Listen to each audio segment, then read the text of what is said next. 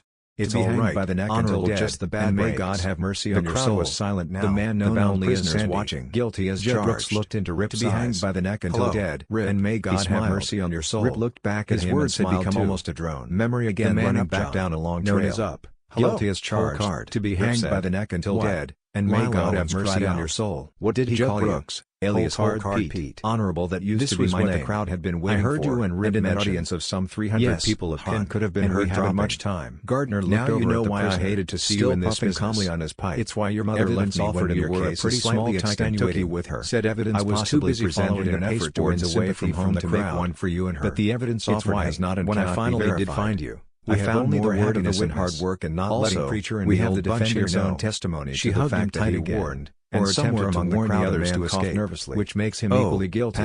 Therefore this court sentences you to be hanged by the neck until your way and not mine. May God have mercy on your soul. One of the deputy vigilante carried out within the hour.